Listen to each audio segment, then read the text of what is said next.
Here's your Forbes Daily Briefing for Monday, January 8th. Today on Forbes, consent is core to porn. Performers say AI threatens to take it away. For months, porn star Demi Sutra got messages from fans asking her to film a scene where she pretended to be underage. She said no.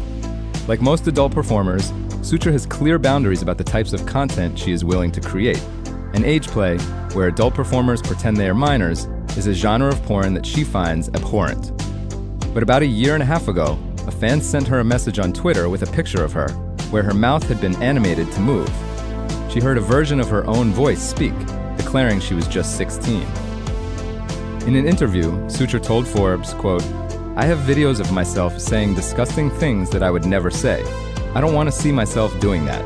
I don't want to be part of a negative impact toward children. These are child predators. I don't want to effing be part of that. And I am, right now, a part of that by force." Sutra is not alone. In interviews, 3 other adult content creators expressed fear that AI could wreak havoc on the affirmative vocal principles of consent they rely on in the mainstream porn industry. Liana Lovings, a performer and brand ambassador for the website Adult Time, described how these guidelines impact the way scenes are shot. Before filming begins, each performer receives a checklist of do's and don'ts. She told Forbes, quote, "Everyone confirms out loud what we're prepared to do that day and what we're not prepared to do."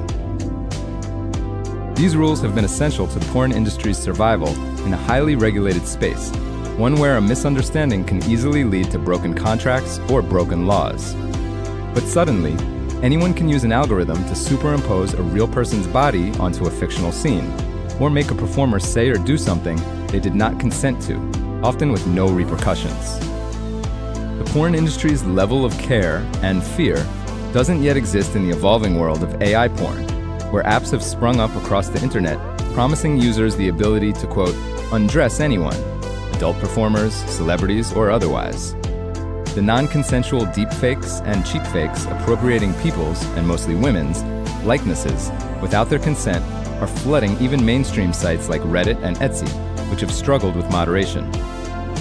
Siren Obscura, an independent director and producer who works with adult content creators, said, quote, "AI is really in its infancy in the adult space still. We have people who aren't sex workers, your tech bros and things of that nature, who are trying to come into the space without actually having to deal with the ramifications of being a sex worker. These people are trying to profit off of the bodies of sex workers." The wide accessibility of AI that can make custom porn could also cut into porn stars' ability to make a living. Liana Lovings noted that the threat is most pronounced for performers who have shot a high number of scenes, revealing their bodies in many contexts and at many angles, which would make it easier for AI to impersonate them. She said, quote, "The more scenes that we have out, the better of a rendition they'll be able to make of us." Several of the performers who spoke with Forbes made comparisons to AI's similar threat to actors, which was one core issue in the recent strike in Hollywood. Ultimately, the Actors Union won contract provisions restricting the ways that employers could create AI renderings of their members. Lovings hopes that lawmakers create new remedies for performers whose likenesses are misused. She told Forbes, quote, "I wish there was more legislation that would enable us to act on those things." For full coverage, check out Emily Baker White's piece on Forbes.com. This is Kieran Meadows from Forbes. Thanks for tuning in.